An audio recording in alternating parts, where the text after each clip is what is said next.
Turf Talk with Drew Miller. Welcome back to another episode of Tiger Turf Talk. I'm your host, Drew Miller. We're here with the program coordinator for Turfgrass Science programs and associate professor at Penn State University, Dr. Ben McGraw. How are you doing? Great. Thanks for having me on, Drew. Did I do it all right? Did we get it right? Yeah, absolutely. Nailed it. Love it. No, it's great to have you on. It's great to talk to you. It's been a while. I know.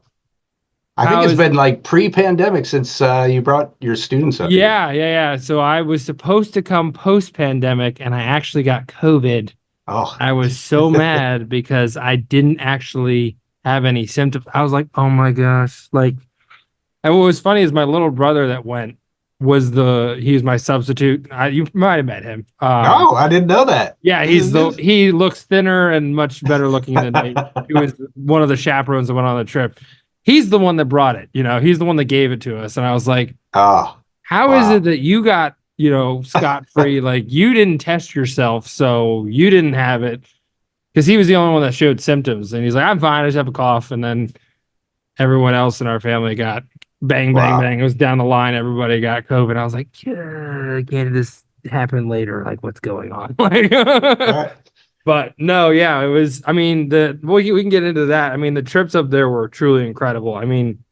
Our students came back reinvigorated, and what you guys have going on up there is like unlike anything I've seen. And I'm a Virginia Tech Hokie, and Dr. Goatley, don't come after me, but it is truly, unparalleled from what I've seen across the country. Yeah, that was great. That was great that you were able to bring. I was just blown away how many students you had that were interested in what you've got going on there is super, super impressive. It really is. We can keep blowing smoke up each other's airs for the next 15 minutes. I'm sure your listeners would love that. But no, equally, game recognizing game. It was great. Plus it was, I think it was right after Memorial Day or close to Memorial Day. So yeah. It's like one of the best times to be in Happy Valley where we actually see the sunshine, although not today. It's raining here too. It's raining. Yeah. No, I think if admissions can get people to come up here when the sun's out, it's like shooting fish in a barrel. So yeah, it is. Campus is great. It's gorgeous. I love the research center up there. Obviously, you just took this role on. It's been how many months now? That's a great question. Andy McNitt was my predecessor and kind of in the realm that you deal with sports turf, and he retired in August. So it's been since August. So, it's almost getting close to a year. That's a long time. He said, it'll be no problem. There's hardly any work. And if anybody knows Andy, it's like, like, why are you crying? Get up, rub some dirt in it type of guy. So I got to see him in Daytona. It was great. You've probably seen him more than I have. He's one of those people who he's just over. Doesn't come around anymore? Doesn't, no. And, he retired. He's got a ton of grandkids, even though he's a young guy. So I think he's plenty busy. He's volunteering a bunch. So, but yeah, I knew this day was coming. Something I feared, it's kind of training wheels off type of thing. And he was like, don't worry about it. It's not a lot of work. And I curse his name daily because of all it's the biggest change is it's mostly paperwork.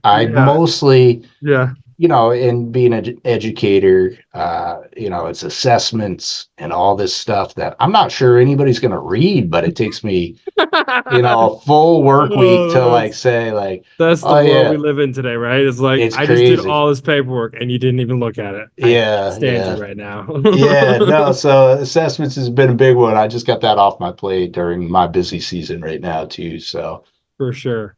Now, obviously, like you said, there's a lot going into it. One of the big things, obviously, you're an educator and, researcher. How has it been sort of taking on this new role and being able to still focus on all the incredible work that you're doing for, all the areas of turfgrass? Yeah, it's a challenge right now. The great thing about university life is, we have the students graduate in the first week of May. So that seems like it would be a good time, but it's just really kind of spring semester is really difficult for us in my lab because we deal with insects and all the insects are really banging right now, and They're all popping out of nowhere. they're popping. Right? They're How's going the nuts. cicadas? Everybody's asking you about, you know? Yeah, exactly. And I field questions like that. So really, kind of like these two mammoth portions of my job, and extension is the other portion of my job. Kind of are all going off at the same time. So I didn't, it's like really kind of the students leave and then it becomes a ghost town. But things are so busy the month before they leave and the month after. This is really kind of the make or break part of the season. So for sure, with research, I get to catch my breath a little bit second week in June, and then we get right into white grub season. Then I catch my breath in August, and then school starts. So the one great thing about this, and I'm sure the same in your world, you're never bored. Really, the weeks fly by. This I think I'm going to start my 11th year in August, and congratulations. Well, I don't know if that's worth congratulating. It is. That's a long tenure to it's the longest I've ever had a job. Let's put it that way. And I'm going into year 8, so I hear you. Yeah, it's crazy. And did you not recently complete your PhD? Yeah, and education. So you're Dr. Drew. You're Dr. Drew now. Dr. Drew. I was on a call. I was on an education call, or the SFMA education committee call, and my buddy Ryan Bajorn, he goes, guys, Dr. Drew's too busy. He can't come to the phone right now. He's in the meeting, because I was like in class trying to listen and whatnot. And so at the end of the meeting, I like get on. I'm like, that's right, Ryan. It is Dr. Drew to you. That's right. That's awesome. Congratulations. And Ryan's awesome. He's I'm a New Englander. I'm from Maine, so you guys are all tight up there. It's great. Yeah. So he grew up pretty close to where I went to the University of Maine, and pretty close to campus. So he's a good dude. Incredible. I just met him in person for the first time in Providence this year. So that's awesome. Ryan's one of the best. I love him. Great. Yeah, that's awesome. Yeah, for sure. But yeah, I finished that up. That was wild. I don't know how I did that. That was like an accident almost, where I was like during COVID, I'm like, I gotta do something or I'm gonna lose my mind, like type of thing. Because everything with school here was in limbo. We sort of got this started with the podcast, and that kept me somewhat busy, but not enough, Like it was like an hour a week, and I was like, all right, what else do I have to do? Like, what am I gonna do? Can't leave the house. No one's letting me out. And I accidentally, I thought I filled out a informational sheet and it was an application. No way. I was That's awesome. Got a phone call like 2 days later. I was like, man, they must be hurting for some students, because I didn't take I didn't have to do anything. I was like, guess I'm starting my degree all right now. So yeah, no, it's pretty great. It was that's it's crazy. So funny to this day. I'm like, how did we get here? Like, this isn't. I always give my sister crap because she's the intelligent one in the family. She's like, I'm not calling you doctor. I'm like, doesn't matter to me. I got a sheet of paper that says I am. So you got to. It just doesn't sound right. No, it does not. It still doesn't sound right to me. When somebody, I'm saying it doesn't sound right when somebody says Mr. Miller. You got to correct them on that stuff. I'll be sure to do that. Absolutely. Yeah. So I got my master's at UMass, and everyone was like, don't call me doctor. Call me by my first name. And they were the most hardcore people.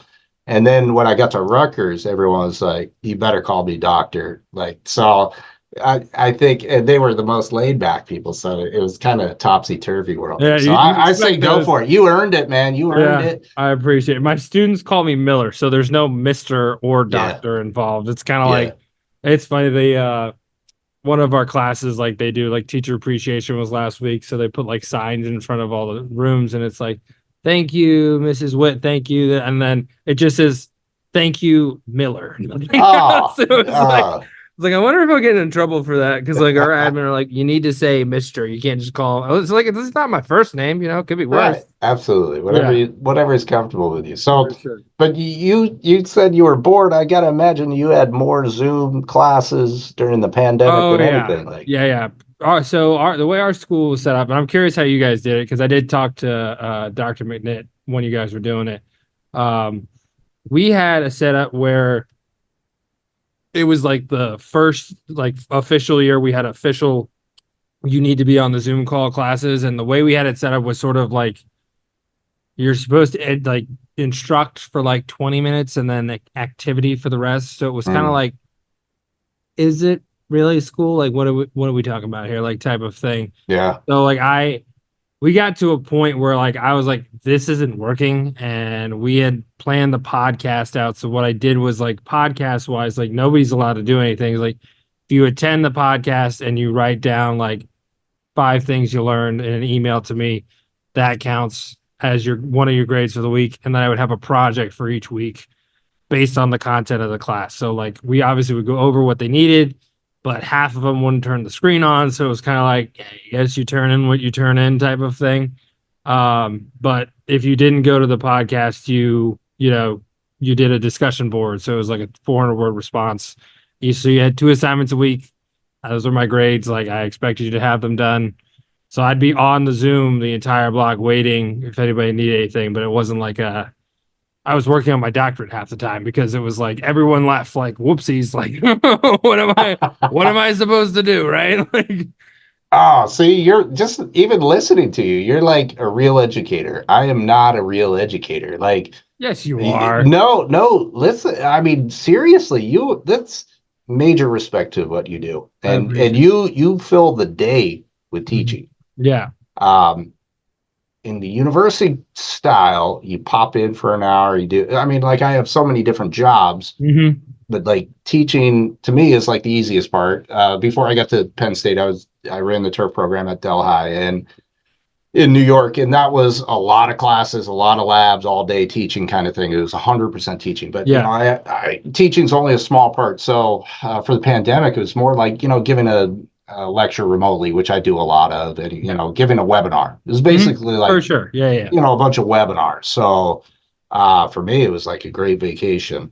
My kids don't think it was great, but we took off and went back to Maine and hid out in the woods. So it was like some of the. I know it was very difficult for many people, but no. For me, it was rejuvenating. It was almost like a sabbatical. So yeah. But you're a real educator. Like you've got a Ph.D. I would imagine with some educational focus. Leadership. Yeah. When you go through the sciences and you go from a master's to a PhD, then you get a job like at Penn State. They just expect you to know how to teach. Like I've never taken a pedagogy class. Yeah, no, all. I got you. So you are the real deal. I'm just one of these kind of pretenders. And no, you're not. I mean, even hearing how you broke up your lecture into activities, it's like, I should be taking notes here. No, you're fine. No, it's what's difficult about my class. Usually a lot of the info is brand new to them. I try my best to link it to things that they learn in their biology class and their chemistry classes, obviously, but it's so brand new to them. So I do a lot of like hands-on, like when we're outside, we talk about a fertility bag. A lot of people just put a piece of paper with the fertility information. I was like, here's like what we're doing. Okay. We're going to go through all this. This is how we calibrate the spreader. We go through all those steps. We talk about like, this is how it works. And then we come back in during the winter. Say, you guys remember when we talked about this? Okay, let's go through like the nitty gritty part, go through the equation, go through all the different things that you guys need to understand.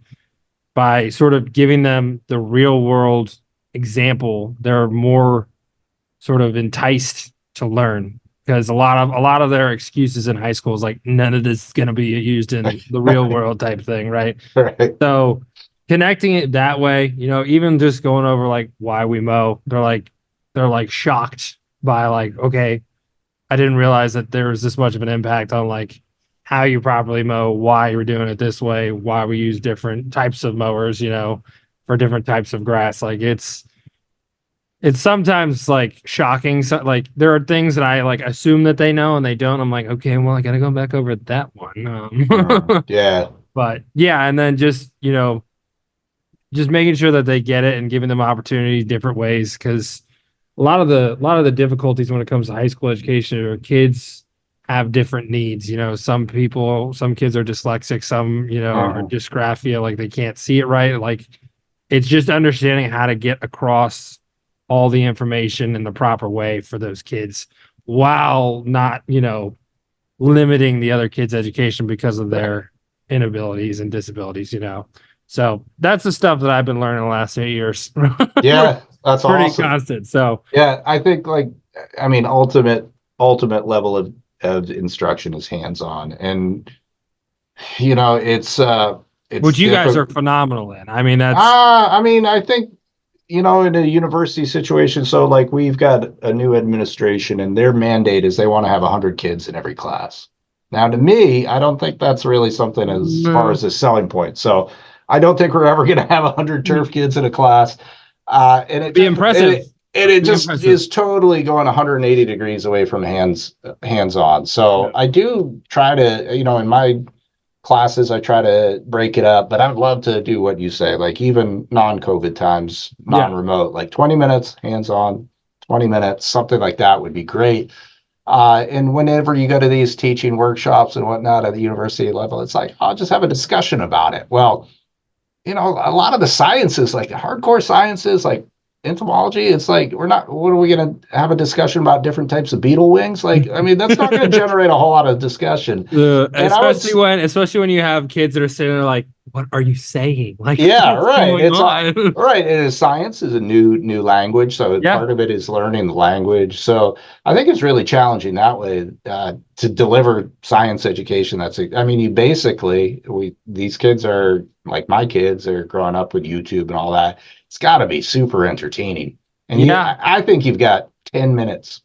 I think you got 10 minutes, and then Probably less, believe it or not. probably less. Yeah, You're it's sad. probably It's right. sad, but it is very Yeah. quick. Sometimes you're like, where did you go? Like, where Yeah. in your mind did you just go? Yeah. Because like I just had a full-on conversation with you specifically just for you, and you weren't listening to anything I said.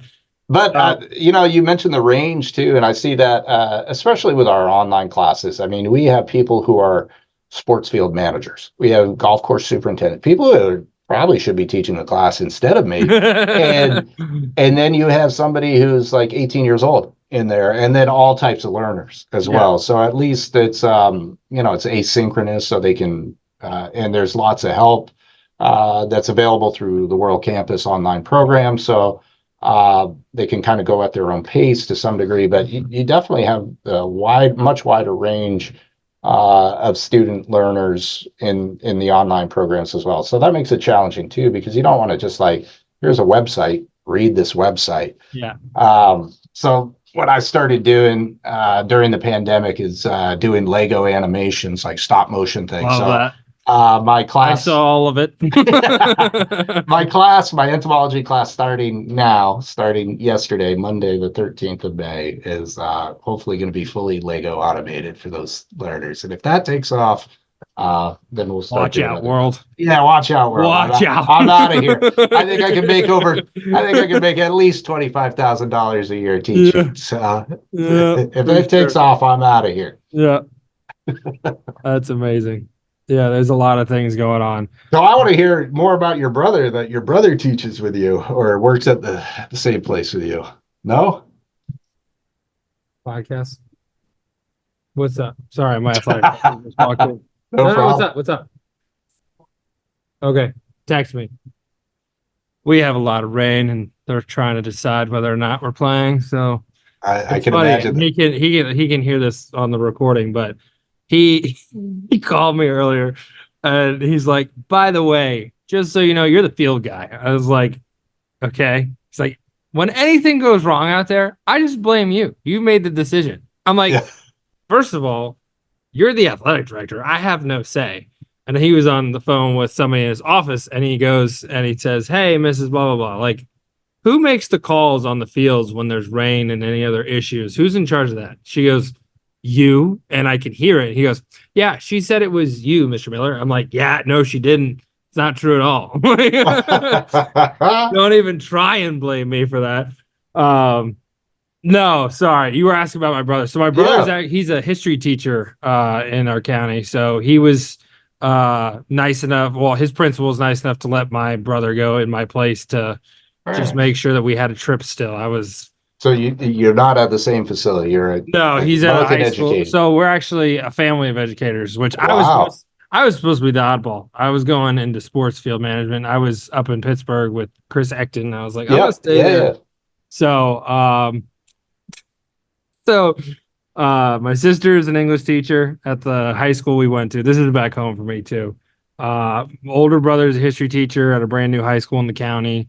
And younger brother is a history teacher across the county at a school that's been in the county forever. So That's awesome. dad was a principal in the county for Oh, 20 no kidding. years. Yeah, in the same county that we're at. And my mom is an elementary school teacher. So Man. And none of kind you of, are principals, so you just don't stack up, right? yeah, exactly. It's all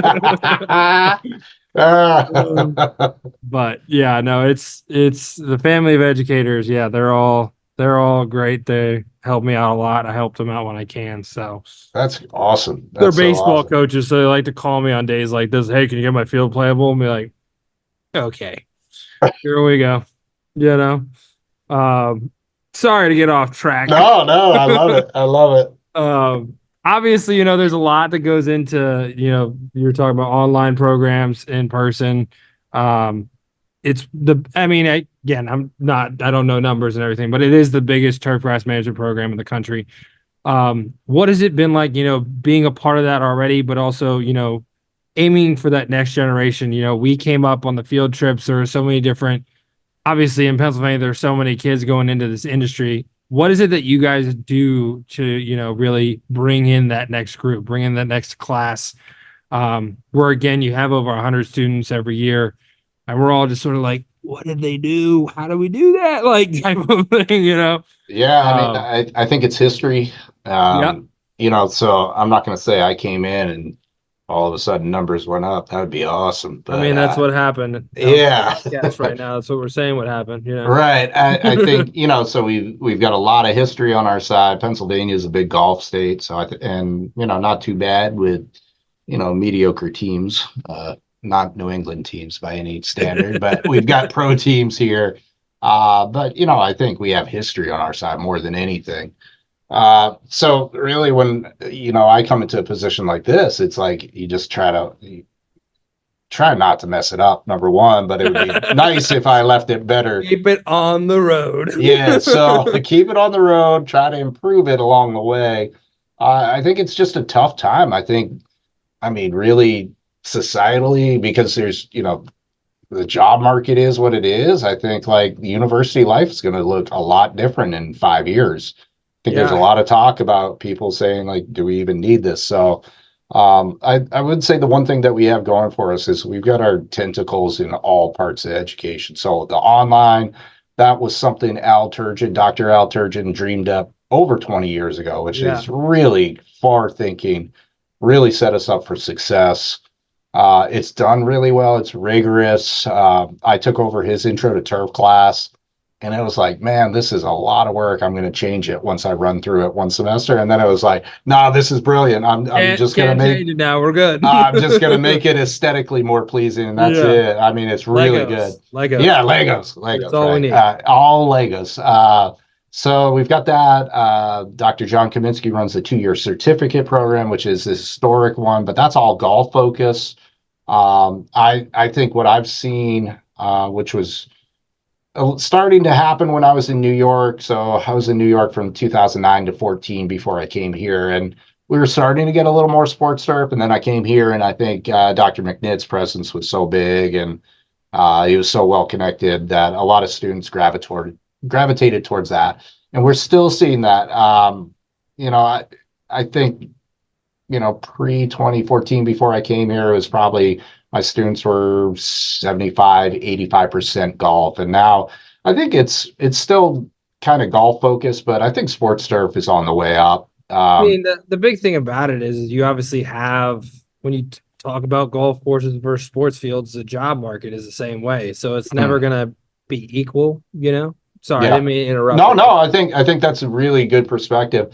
I think of it too from my end of things when I have a student who's interested, and it's like, look at these places, here's an ad that I saw. And I don't come from the sports turf world, but what I do see as an outsider is really kind of where golf beats sports turf is usually in housing for the internship. So 100%. all of our students do internships. That's just a given. Whether they do it for credit at their final one or whether they're doing the years. We have some students who are working different seed companies or chemical companies. There's a few that are doing, door-to-door delivery, which is kind of odd. But one of my students is doing some unique sales job of selling different turf products door to door. Interesting. But so most of them are, kind of focused towards golf because it has the ability, if it's not where they're living at home, it's really tough for sports people to provide that housing unless they've bought a house or they're renting a house and that's built in. Also, just kind of the nature of some of the sports too, where they're out of town for a couple of weeks and there might not be a huge need for them unless they're doing concerts and whatnot. So I think I've seen an uptick in interest in sports. I think I've seen the sports turf internships kind of step it up a little bit, but They're starting to. I saw. Did you see the my boy Danny down in Charlotte put together that 3-way internship? It's like him. I guess it's 4. So him, Carolina Green, and Charlotte Knights. And part of it is they pay for the housing. That's great. Do all the things with that. So yeah, I mean it's great to see. I actually know the kid who got it. He's a great kid from Virginia Tech. He's transferring from a marketing degree to turf. But I mean it's I like you said, like the housing thing was always the hardest thing for me because like I was always sports turf. So finding a place to stay. I was lucky enough to have family in New York when I went to the Mets and family friend in Pittsburgh when I went there. It's hard, when you talk about the pay's gotten better too, but when we talk about the pay, when I was going in, I was like not gonna be able to afford rent with the pay, even if I were to work every day for 10 hours a day. Right. And it's like, well, now we got to eat kind of thing. And it's kind of like, what am I supposed to do? Right. Right. And I think we see that you mentioned working for Chris in Pittsburgh, and we see the Steelers and the Pirates and sharing some mixed. I think they're doing with Oakmont too. And with Oakmont as well. So I think those are the best opportunities, right? Yeah. So I mean, I think what you're seeing is a shrinking of the supply of the students. And even golf is like stepping up their game. And I can't even compete. Like I used to hire kids out of the program for the summer to work in the lab. And, I'm paying $20 an hour. That's pretty good, I think. Really good. Yeah. No weekends, no holidays. I mean, you're not going to be. You're not going to complain about that. Yeah. I mean, it's pretty cushy. It's pretty cushy. I want to try it, guys. Right. So, but, there's a few students who are interested in the research side, so I can possibly capture them, but it's tough to compete with those other entities. So I understand with sports. So I would, we have a search going on to look for Dr. McNick's replacement, and just everything moves so slowly as far as hiring. So we're really trying to cover multiple classes. We can get into that. What kind of process that is? I mean, it's wild. It's a big name, big job. Yep. I've actually had a phone call with someone who might be applying. He's excited about it. It's Evan. Sorry. Evan called me. Sorry if I outed you, Evan. My bad. I just assumed that was common knowledge to everyone. But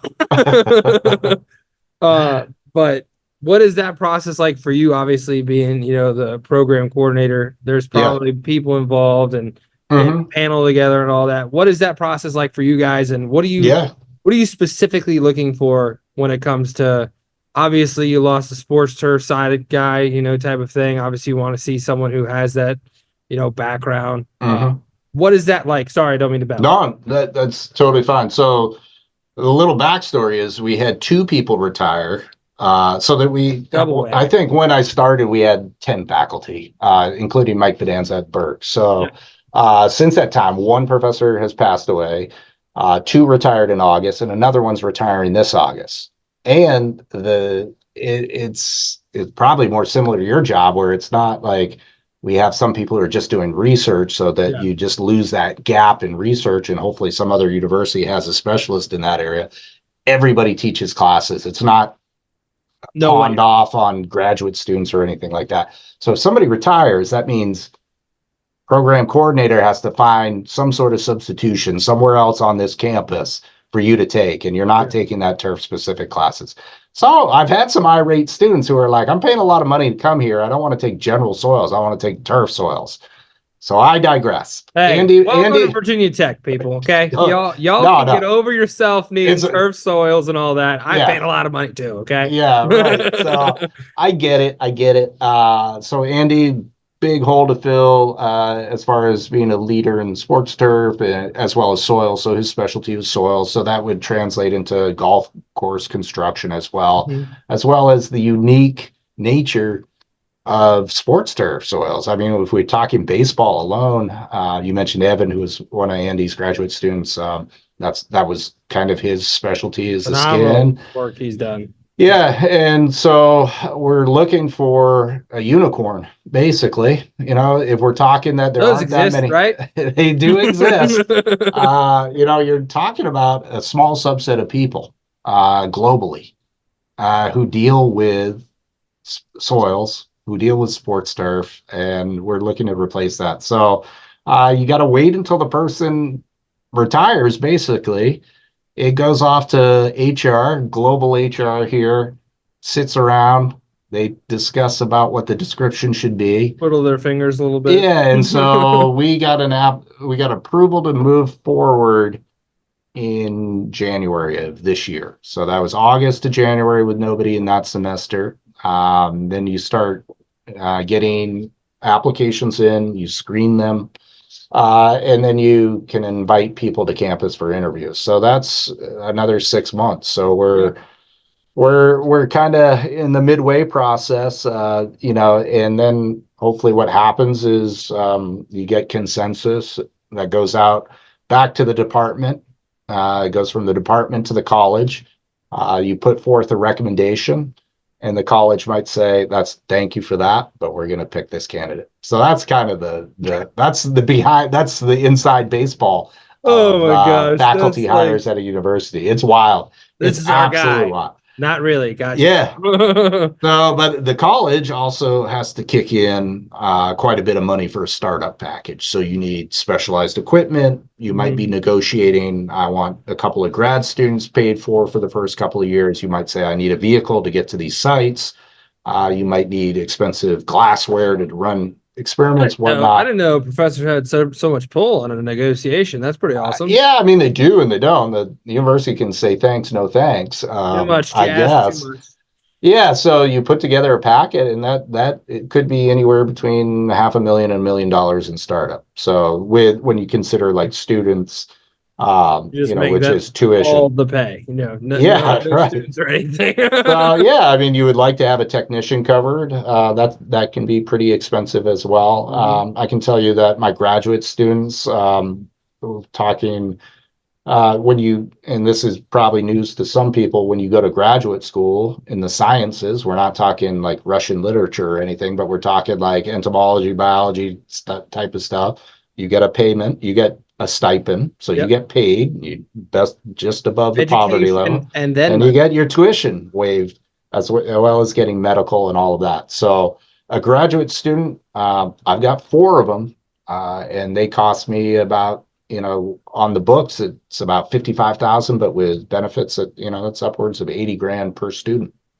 So it's not too shabby, not too shabby. So that's a lot of stress, you know, on me to come up with that money every year. So and just like the pool of applicants or the pool of turf students is small, the pool of money that a turfgrass scientist can find out there is pretty limited. So that's the inside baseball of hiring. And I don't know about firing, but that's the hiring process. I haven't had that experience yet. Yeah, no, I don't want that either. No, I hear you. So it's a long process. You know, hopefully we can have that person in place by January. You know, that would be awesome, because we desperately need people to teach these classes. And now, obviously, you know, and this isn't just for that job, but also like grad students, you know, there has to be a certain fit, right? What is it that you're looking for, that you think about when it comes to, obviously, working in the department, working alongside you and your fellow professors and assistant professors, associate professors, whatever it is. Sorry. Yeah. What are you looking for that fit? Like, what kind of person is it that you guys really hone in on and make that, not pitch, but that, hey, this is who we'd like. They can change their mind, but your guys' sort of decision-making process on the individual that's going to be doing the job, Yeah, so the university has a certain desire that somebody is going to be able to fund their own lab. And I'll speak of that first. Is at the university level, the university is like a shopping mall. This is the analogy that I always give. I am a store owner. I have a kiosk in that mall. Maybe I sell sunglasses. The mall doesn't care what style of sunglass I sell as long as I'm making rent. All right. So you do have autonomy. Nobody's telling me you have to look at this, you have to study this. So it's got great freedom there. As long as I'm making rent, everybody's happy. I'm training people, I'm publishing, I'm doing all of that stuff. Everybody's happy. So the university wants to see that this person is going to become an expert in turfgrass soils, if not already there. Yeah. What I'm looking for when you make these hires, you're looking for somebody who's going to be able to make it through the tenure process, which means they're going to be funding their lab, they're going to be training graduate students, mentoring graduate students, teaching their classes effectively, just kind of all the things that would indicate that you're doing a solid job. But the way I think about it is once you make that tenure, and really hiring, you hire with the intent that this person's going to be successful. You're also hiring probably for my lifetime, right? So I want to be done. I'm 49. I'll be 50 this year. I'll be done in 15, 16 years. So this person is going to be hopefully the next person that I hand off all my paperwork to, my program coordinator responsibilities. You want to make sure that this person is like going to be a rock star. I want a rock star. I want somebody who has a passion for turf, like lives turf, breathes turf, eats, sleeps turf, wants to row the boat in the same direction, wants to be a real team player, but really serve the people of the Commonwealth of Pennsylvania. Like, I want this person to be like, just like, how can we be the best and maintain the best? Because as I said, like I walked into this great situation with this job. It doesn't get any better for my field, my specialty field, where I'm at. I want somebody to else also recognize how special this place is and not to screw it up. Basically that's the mandate I have, is just don't make it worse. Like keep it moving forward and really solve problems for turfgrass managers, because in this building, we got a lot of row crops, we got agriculture, food, fiber, all these people who are doing really important stuff. And, there's not a whole lot of people who are solving problems for the municipality that has a problem with their golf course, or the local baseball field that's problematic. So really kind of coming up with really applied real world solutions to problems for people of every kind of budget. The other thing I want too is like somebody who's going to be relatable to students, somebody who's going to help us recruit students. We've got a diversity problem in turfgrass. I want our program to look more like society. I would love to see more women in turf. I want to see people of underrepresented backgrounds in turf. We don't need people who look like me. We got plenty of those, right? So maybe not this handsome or bearded, but we really need to do better there.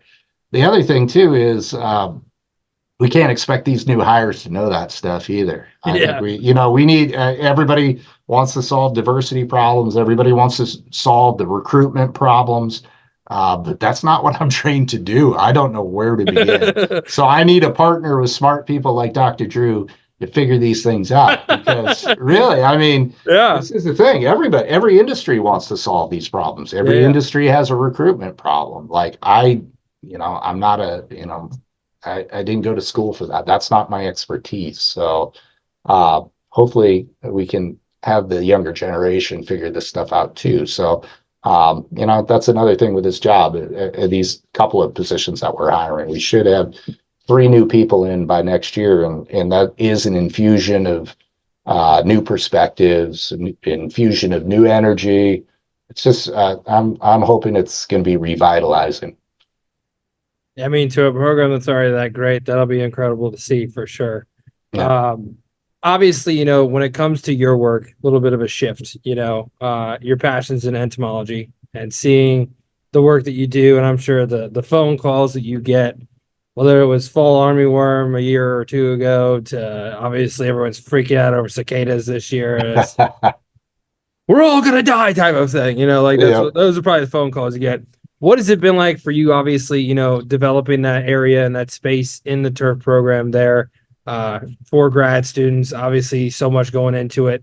But what is it about, you know, entomology that has really just driven you to take everything to the next level when it comes to your research and just, you know, everything Penn State entomology, turfgrass entomology. I apologize. Yeah, I forget. We don't at Tech. We only had entomology. We didn't have specifics. You know. Yeah. I was looking at the Lepidoptera over there. I was like, what does this have to do with me? You know. Well, I mean, again, it goes back to passion. It's definitely my passion. It's you know, something I've been doing for a very long time, starting back at my University of Maine days. I struggled in college. I can confidently say, because I got a couple of diplomas on the wall. I was kicked out of college, begged to be let back in, and then I was like, no, I'm out of here. So right. I love the story. Yeah. So when I came back, I wanted to, you know, kind of take a wide range of classes because I was, you know, pretty lost soul, and it's kind of crazy to think that your students know what they want to do when they haven't done anything other than live in their parents' house for their whole life. So, and that was definitely me, but I always liked sciences and got a job in forestry, collecting insects and living remotely in a cabin in northern Maine. It was like about the coolest thing I ever thought. And that kind of led to my first job out of college, working in the biotech industry in California and in Indiana and back in California. Nice. So I really had a passion for pest management, but I think you really just have to really have a passion for what you do. I think turf entomology is always kind of like a lot of other turf areas has been underrepresented as far as finding information. We kind of look to agriculture for many of the solutions. Even the products that we get, you know, have been in ag for many, many years before they come to turf. So I think the other thing too is I come from a pretty rural coastal Maine background, and central Pennsylvania is pretty rural, and there's not big budgets for people to, you know, kind of wave the insecticide wand and solve those problems. For sure. So those are the kind of things that I'm interested in. You know, obviously sustainability is something I'm passionate about too, and trying to find ways where we can reduce inputs. You know, I'm jonesing for a good United Kingdom trip. I haven't been over in a while, but when you go to these places and see that, you know, they have massive restrictions on chemical use, even Canada as well, you know, It's really, I want my research to have a global reach. And that the only way that's going to happen is kind of looking for alternatives to chemical insecticides. So those are the kind of things that fueled me. But then bugs are just cool. Everybody wants to talk about them. I think, you know, before Twitter's kind of went bad and lack of engagement, it was just fun to really answer a lot of questions. I just got one today. My buddy Ian Daniels was like, ID help ? And I was like, man, you guys don't even say please anymore. It's just like, so I love that. I had to take a lot of classes in graduate school, I think at least 3, where I had to have an insect collection. So I love identifying insects. I love that aspect of the job, kind of like an outreach, but it really, to me, it says that people are like taking notice of these things. And I can say before I went to college, before I took that entomology class that changed my life, I didn't really consider insects a whole lot in my daily life. So I think that's probably the coolest thing about my job is being able to communicate it. And they're cool. I mean, they're so much cooler than diseases or weeds. They have kind of personalities. God's fired at the pathologist and everybody out there, right? Yeah. I mean, those things are boring. They don't have crazy things. You like that fungus right there? No. Yeah, it's boring. They don't try to kill each other or mate with things. And you know, we've delved into earthworms more of late. last 6 or 7 years, and those things are wild as well. Something that everybody can recognize, and we know so little about them in the turf world. So I think it's kind of cool. It's kind of like I get to look at an alien universe every day when I go to work. I So love that. Love that. I mean, that's it's funny. We talk about perspective and how, things, if you teach a kid how to look at things in a different lens, it's where you get that passion. It's where you get that love for it. I talk about the industry all the time. We do so much for our, not only our students, but our like community and everybody. Like, what are you talking about turf grass? Like something that nobody knows about. Like you don't think about the ants that are walking around all over the place. You don't think about how they're part of the environment and the ecosystem and all that. So yeah, I think you bring up a great point with turf, just turf in general. It's like this is something that most people, not well, unless you're in an urban environment, but most people interact with this on a daily basis, and even urban, yeah. seemingly so ignorant to, like, I had somebody at a Penn State football. I was wearing a Penn State Turfgrass shirt on. This guy ran up. He was like, "Hey, can I take a picture with you in that shirt? This is great. My friend has a Penn State co-ed naked badminton shirt." Like, he thought it was a fake shirt. He thought Penn State Turfgrass was like some make-believe thing. I was like you realize you're gonna This go is into the that. realest thing you're gonna see today, okay? Yeah, you're gonna go into a stadium with 107,000 other people, and you're gonna be staring You see at that that patch of thing. grass? That's what Yeah, we do. that's exactly right. It just blew me away. Like, wow, this person has no idea what turf grass is. And I mean, even if I ask my first year students, like, what's the difference between turf and turf grass, where I'm trying to say one's plural and one's singular, they're like, well, turf is Plastic. artificial. Yeah, right. It's like, I think oh, you Nicole get, Sherry posted something the other day about it. It's like, what do you think of when you hear turf? I'm like, well, 99% of the population thinks that's artificial grass, yeah, they do. and when we say turf grass, some people even still think it is, but our students know that it is actually grass. Right, right. It's wild. It's absolutely Um, wild. then again, like you said, I mean, the fact that like nobody recognizes that, and you see some college football programs do some hype videos for like the painting and whatnot, but it's so much more than that. And obviously, like I would be lying like if my students like really get into it because of the painting, because they love that and they love to showcase what they can do and showcase like, hey, we did that Friday night with their friends. They're like, hey, we did all that. Like it actually it helps a lot, obviously. Yeah, But the next step is like noticing the field behind it, after 5 weeks of play of varsity football, it still looks exactly the way it did the first week through all of that and getting them to understand all those things and being even in the community, like we get people seeing the industry, but they don't know much about like what goes into it type of thing. They're like, oh, we have the best field in the country. Do I know what that means? No, I don't. Like do you guys uh have any artificial turf on your so campus? so funny story. Year before COVID was supposed to be the year our county has joined the artificial turf movement where all of the stadium fields were getting, turned over to artificial. And it was after we won the first field of the year, we were getting murmurs that it was going to happen anyways. And my kids went ape shit, like wild, like, you're not ruining our program. This is our baby. You don't do this to us, blah, blah, blah. Right. So it was supposed to be done in 2020. And they officially were like, yep, we're not doing it. It's going to go on a practice field. And so it was last year.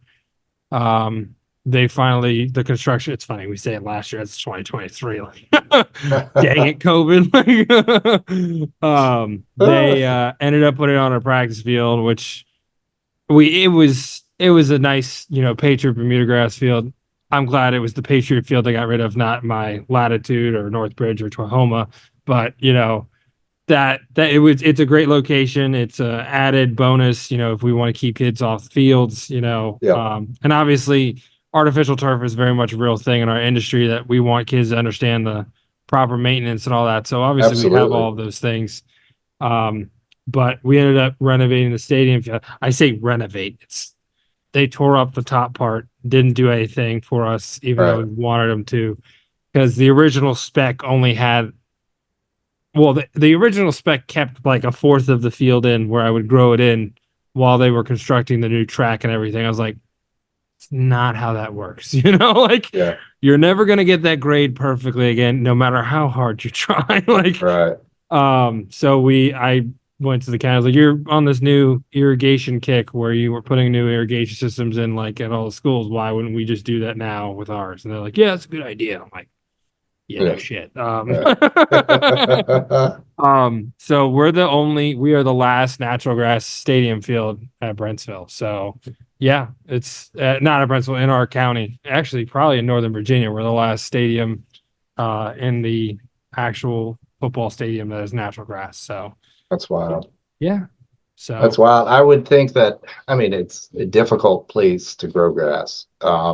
It's a fun place to grow grass, I can tell you. Yeah, without a doubt. But and maybe that would kind of push it more in favor of artificial turf. But yeah, I wonder if we're going to swing back. I think it all depends on what happens in the NFL, to be honest with you. True. So this is yesterday. I mean, we still try to. Oh yeah. Yeah, we still stripy. Yeah, very which. Nice. It's all filled in, which is what I'm going for. it's one solid field, Yeah. No, but I think the NFL is the big thing, and I was talking to Evan because he had the beast and everything that he was working with. Like it all just depends on what happens there. I think that the hybrid thing is going to come into play, the hybrid pitches and everything. Because I mean, Joe Hill up at Iowa State and a bunch of other people up there are starting to do that, where they have that mix of bluegrass and the hybrid. And I know FIFA's requiring it in some capacity. And people like Travis Hogan are like yelling at, like, why would I need to stitch? My field's fine. Like, what are you talking about?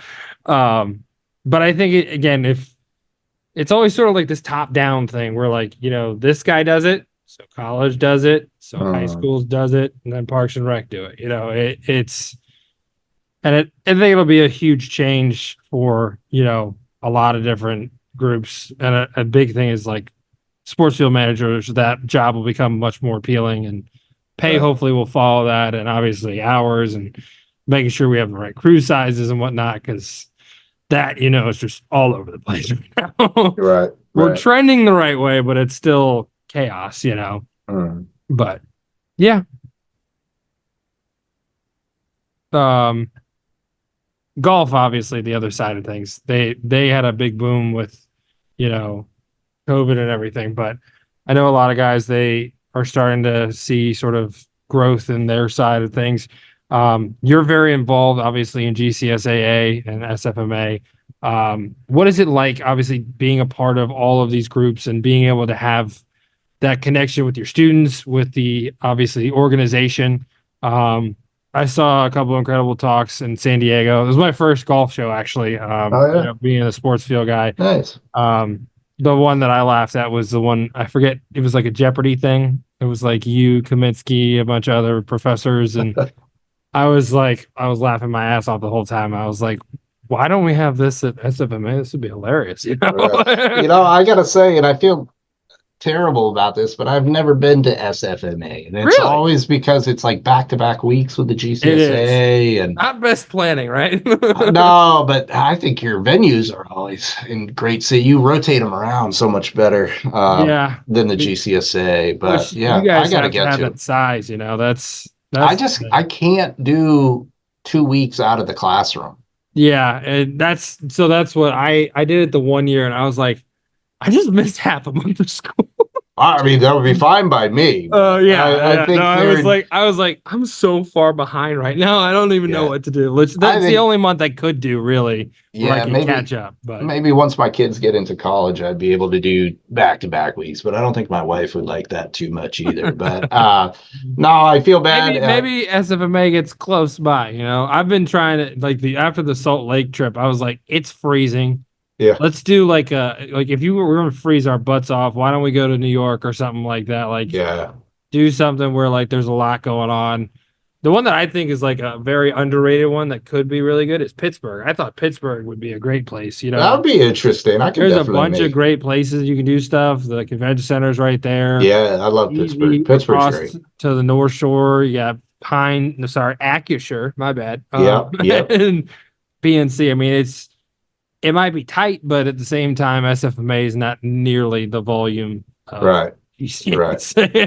No, it's good. And you asked about getting the students involved with that, and we get involved with that through doing the student challenge or the turf bowl at GCSA. And I think like the students who do that, they're extra, right? They're putting in a little bit more effort and Penn State's always at the top. I'll tell you that. Well, we've struggled a couple. We come up short a little bit lately, but it's just such a. I'm so sorry.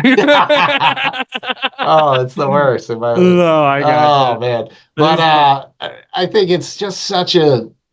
Everybody, when you get the feedback, like post graduation, whatever, or the 2-year certificate, even though they're golf students who go to the SFMA, they instantly recognize what an experience it is, what a benefit it is to them. The networking is huge, and more than huge, yeah. It really is, and that's one of the things that I'm trying to work with. I think we've just had a series of classes. My class that I just had come through this spring, it was like the quietest class ever. It's like, what do we think about this? And there'd be like crickets, really difficult. So hard I'm just to get them to talk. Really, I mean, super hard to talk. So I think we need more networking events for them so that they meet people and they really come out of their shells. I think that's especially true with the generation that's going through right now. They've always grown up with their iPhones and whatnot. And I mean, the COVID babies is what I like to call COVID baby, right? I think that means something else. Isn't a COVID baby something that was we could talk about baby boom and whatnot, but I mean the kids that Yeah, totally. So I think those things are critical for their development, and being a social person super important. So Keg Party 101 was probably one of the most important classes I took, and I got a 4.0 in all of those semesters. So I mean, I think like you really do. I mean, that is kind of, I would hate to say that as a parent who's about to send a child to university, like, yeah, we're not paying 80 grand a year, and I would hate to tell a parent who is sending a child to a school that would cost that much. Like, most important class, or one of the most important things about university is like that socializing and getting out of your comfort. Getting out of your parents' house and kind of getting out of your comfort zone. So I think at least that's the biggest benefit that I see is students getting involved with those organizations. Have been super. Have been really. You guys super. run it so well. I mean, we tried for the longest time. When I was a student at Tech, was like, can we get the credit? Like, I'd love to meet every week and go over everything and whatnot. Like, I think it's like half of a credit, which it wasn't that big a deal, but I think funding it too. I mean, we've been lucky with some alumni who have set up endowments and whatnot. So that takes, when I was at Delhi, we'd rake leaves and do all that stuff. And that's going to drop out even the most talented people from the team. So it's like, wait, I just have to study and I get a free trip somewhere. So, I mean, it's a pretty good deal for them. So, we're definitely lucky in that regard. And I think like, word of mouth, people really want to be on the team. And you guys put such great pride in it. It's I mean, we talk about, I remember when we went in, I think it was San Diego SFMA, and we walk in, we see Penn State, we're like, this is nope, we're getting in this year. This is it. This is our year. And it was like Devin Carroll and like 3 other people. And I'm like, I remember that one. We had 0% chance of winning this. Like, what are we talking about right now? Those are good years. Those are my early years. Yeah. Like, oh yeah, I could do this every year. We've been in a drought. I like winning. This is great. Yeah, it is awesome. No, it was just funny because like we came in third, I think, the following year in Orlando, and it might have been second. It was second, and then everybody was like freaking out. I'm like, I've done this 4 times. I'm already done. Why is it the last one we have to win, right? Like, get somewhat like this is just depressing that it wasn't first. And No, I hear you. I think that's what is really cool about what you guys do, and talking to your students and seeing what they've done over the years and the connection. One of the big things about Penn State, I think Penn State and Virginia Tech really has a good one too, is the network obviously coming out. You have all of these incredible professionals that, you know, golf courses at the top level. You got golf courses locally there in Happy Valley. You got the Spike. Is it the Spikes? Yep. Okay. Yep. Did he move on? I believe he did. Okay, he was incredible. Yep. Penn State guy, what he did was incredible. I saw he got a new field, which is great. It was needed from what I heard. Yeah, I think there were some issues with construction, is what I heard. Normal things. Yeah, just same thing with us. Like our freaking field was like, there's one thing that you cannot mess up, and that is the grade. You mess up the grade, I will come after you. No, I think it was just like spoils underneath it, is what I was told. That just they stripped it off the lacrosse field and dumped it there. Yeah, just leveled it out. So not great. That was before my time, so I'm not. Those are the rumors. Not here. Yeah. Don't ask me about that. No, I know, but we've got a new athletic director, and he wants championships and everything, and great facilities. So I think we'll see some improved surfaces, and that's great all over. No, that's awesome.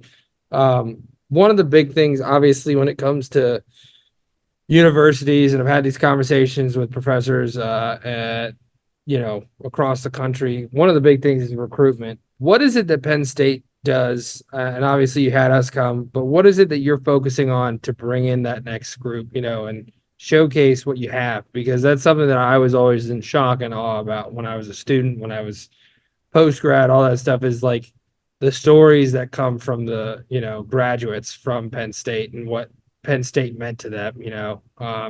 What has it been like for you, in the past few months as the program coordinator?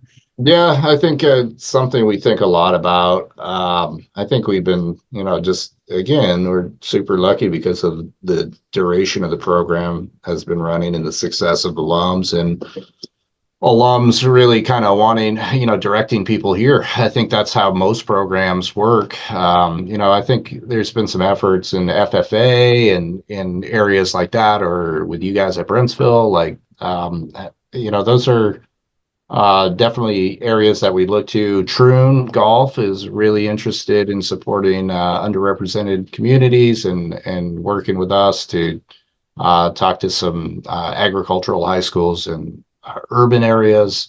So some partnerships like that. But, I think the problem that you have at a large school, and maybe Virginia Tech's like this, I think like Wisconsin or Michigan State or any of the Ohio State, kind of the big schools. The big ones, it's really difficult to become a freshman directly admitted to University Park. Yeah.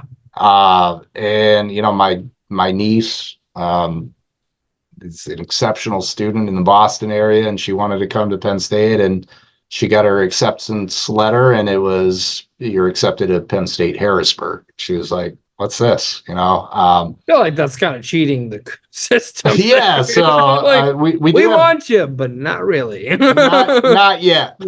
So I think they want to fill the branch campuses, and there's some drama going on with the branch campuses right now with the new administration and whatnot. So last year, I think we had. So long story short, we don't really see our students until junior year sometimes. We might get them when they're fifth semester.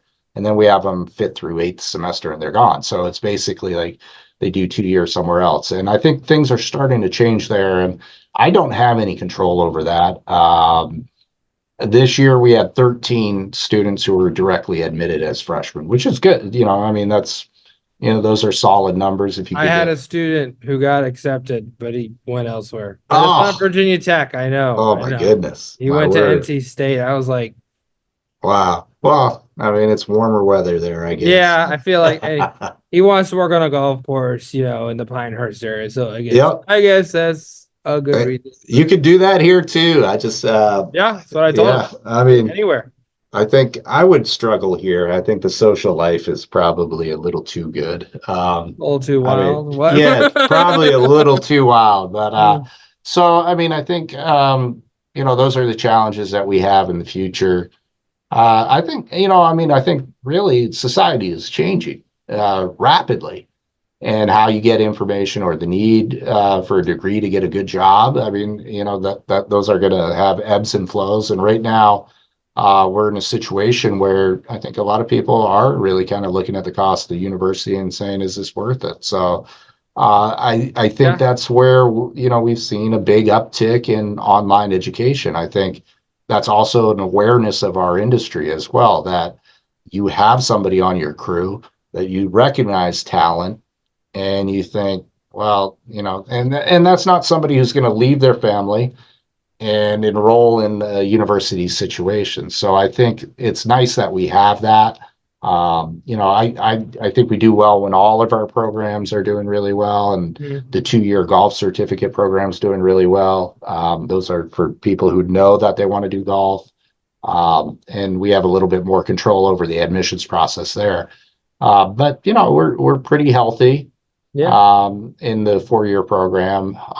But it is kind of a behemoth of a system to get into. And, as much as I wish I could say, like, all these applications come to my desk and I'm just like, yeah, we'll take these, Yes. all of these, I'd Yes. probably just No, take them you all anyway. can't. But that's not the way it works. So Yeah. it is difficult to get in. And, if it were me, and I was applying, and I applied to, my alma mater, the University of Massachusetts, and I applied to Penn State, and they said Penn State, Harrisburg, or you can go to UMass. And by the way, there's 6 universities right there, 6 colleges, and 2 of them are all female right in town. Like, I'd probably go to UMass. So it's, it's a tough one. It's a tough one. Yeah, I hear you. I hear you for sure. Yeah, well, I just had a student. I mean, he's probably one of the best students I've ever taught.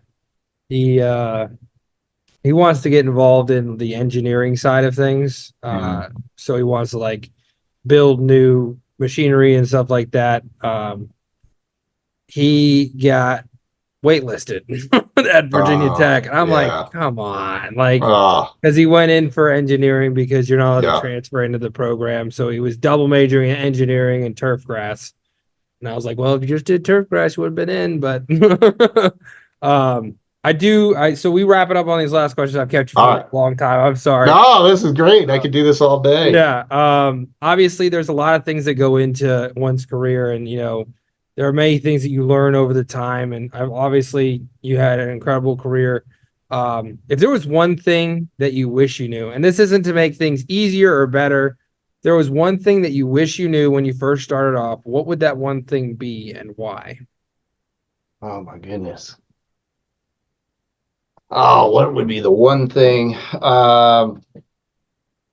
Man, I think like a skill set, if you're talking like skill set, I wish I knew more about managing people. I think that's a big one for our students as well. So I wish I knew that a little bit more. But if it's like one thing, nobody cares what you're doing. It's all in your head. Nobody is focused on you whatsoever. I try to tell my daughter this all the time right now. Like, everybody's so self-absorbed. Just do your own thing. Keep your head down. So, but yeah, I think like managing people, I think that that's beneficial for any turfgrass manager. It's just a really difficult thing, especially like we were talking about learners, all the different types of learning styles. There's so many different personalities out there, and I've done all the personality tests and all that. And Yeah. it's just like, just breathe, just chill out. Everybody be cool. Just like stop. Yeah. Just stop being in your own head. So I love that for sure. And obviously, you're a leader of that next generation of industry professionals and students in my program and people who are making that next step, whether that's going into college or, approaching, the industry head on when it comes to walking across the stage. What are your best words of advice for them, taking that next step in their lives and being able to, move forward? I would say learning never stops. You're always going to be learning. If you're not learning, it's over. I mean, I'm always learning. I learned a whole bunch of stuff today that I didn't know. And you got to be excited about learning too, I think. But yeah, learning never stops. I mean, it's just like I remember graduating like that's it, from college. I was like, where's the parade? Where's the finish line? It's just like it's really not. It's just kind of another milestone in your life. So I think I'm looking forward to finding out what I learn next. I love that. Well, I want to thank you so much for taking the time. This has been absolutely incredible. I'm excited to see everything coming Penn State Turfgrass. Hopefully, we can make it up there sometime soon. That'd be awesome. That'd be awesome. Love to come back up. So again, I can't thank you enough. Oh, you should come up in the fall. It would be banana land. It would be. I don't want to make anything banana land for you, but No, I'm saying it in a good way. Like right now is like my favorite time of the year because nobody's around. You can park anywhere. You can eat at restaurants. Got my parking spot back. Yes. Yeah, without a doubt. But in fall for students, I mean, I need to have this 2 to 3 months where I'm working my office and I can get here no problem and all of that, or out in the field, drive around. But in the fall, they come back, it gets re-energized. There's just an electricity here. It's really a great place to be. It's something special. So we'd love to have you up here anytime, but fall would be dynamite. We'll figure it out for sure. Awesome.